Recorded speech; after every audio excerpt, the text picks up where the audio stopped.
আসসালামু আলাইকুম ওয়া রাহমাতুল্লাহি ওয়া বারাকাতুহু। ৩৬ নিউজের বিশেষ আয়োজন ফাদাইল মাসাইল রমাদানে স্বাগত জানাচ্ছি কাউসার লাবিব। আমরা আপনাদের পাঠানো বিভিন্ন প্রশ্নগুলো আমাদের শাইখুল হাদিস মুফতি জাকারিয়া হাফিজাহুল্লাহর সামনে উপস্থাপন করে থাকি। তিনি কোরআন হাদিসের আলোকে সেগুলোর সমাধান আমাদেরকে জানিয়ে থাকেন।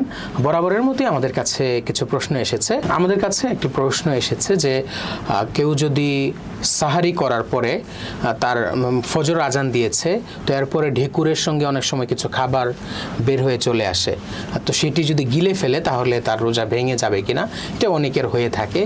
এর জন্য এটি জানতে চাওয়া। নাহমাদুহু ওয়া নুসাল্লি আলা রাসূলিহিল কারীম, আম্মা বাদ।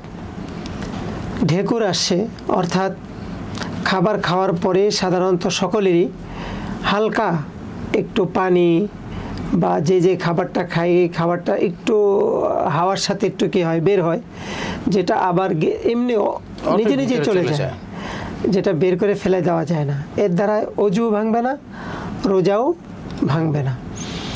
হ্যাঁ, তবে যদি এমন হয় যেটা ফেলে দেওয়ার মতন বা এমন হয়ে গেছে যেটা মুখে চলে আসছে, অনেক সময় একটু জোরে আসলে মুখে চলে আসে, সেটা ইচ্ছাকৃতভাবে গিলে না ফেলা, গিলে ফেললে রোজা ভেঙে যাবে।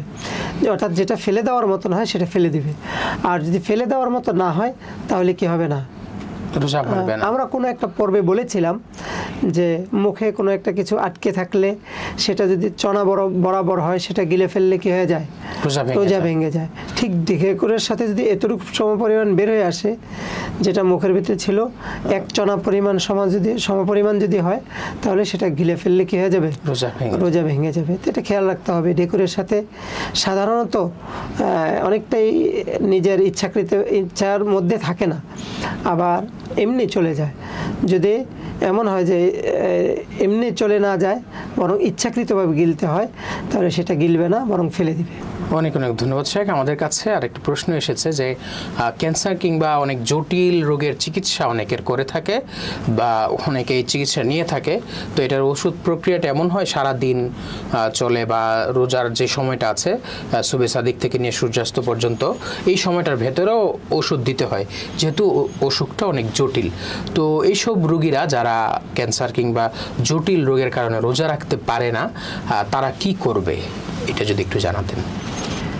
ক্যান্সার রোগী যারা অনেক মুমূর্ষ থাকে, তাদের তো মুমূর্ষর কারণেই রোজা রাখাটা অনেকটাই কি হয়ে যায়, রোজা রাখতে পারে না। আরেকটা হলো যে না, ক্যান্সারের প্রাথমিক পর্যায়ে এটা হয়তো কিছুদিন করলে, চিকিৎসা করলে কি হয়ে যাবে, ভালো হয়ে যাবে। এদের জন্য চিকিৎসা যদি এখন রোজার মাস চিকিৎসা করাই লাগছে আর সম্পূর্ণ সময় করা লাগছে, তাহলে তারা কি রাখবে, রোজা রাখবে না, রোজা ভেঙে পরবর্তীতে কাজা করবে, যেহেতু এটা অনেক বড় একটা জরুরত। আর যদি এমন হয় যে না একেবারে মুমূর্ষ অবস্থা, তাহলে তো আর পরে দিয়ে রাখার কোনো সুযোগ নেই, রোজা রাখতে পারবে না। এদের জন্য ফিদিয়া দিয়ে ফেলবে আর কি। এক রোজার জন্য যে ফিদিয়া আছে, অর্থাৎ ফাফিদিয়াতুন তাআমু মিসকিন, এক রোজার জন্য একদিনের একটা মিসকিনের খাবার দেওয়া, এভাবে ফিদিয়া দিয়ে দিবে। আর যদি এমন হয় যে না এখনই সাথে সাথে রোজার মাস চিকিৎসা ওরকম করা লাগছে না, বরং রাতের বেলা করলেও কি হয়ে যায়, তাহলে চেষ্টা করবে দিনের বেলা রোজা রেখে, যেহেতু এটা এখনও অনেকটা প্রাথমিক পর্যায়ে, দিনের বেলা রোজা রেখে রাতের বেলা কি করবে, চিকিৎসা করাবে। এমনটা যদি না পারা যায় না, দিনের বেলাই করা লাগছে, তাহলে এবং রোজার পরেও করলে চলছে না, তাহলে রোজার মাসেই করবে, কিন্তু পরবর্তীতে কাজা করে নেবে। আশা করা যায় আল্লাহ তাআলা এর জন্য কি করবে না, যেহেতু ওজরের ভিত্তিতেই করছেন, এর জন্য কি হবে না, আল্লাহ তাআলার কাছে পাকড়াও হবে না। আশা করা যায় আল্লাহ তাআলা ক্ষমা করবেন। অনেক অনেক ধন্যবাদ শেখ আমাদেরকে ব্যস্ততার মাঝে সময় দেওয়ার জন্য। প্রিয় দর্শক, কথা হবে পরবর্তী পর্বে, সে পর্যন্ত ভালো থাকবেন। আসসালামু আলাইকুম।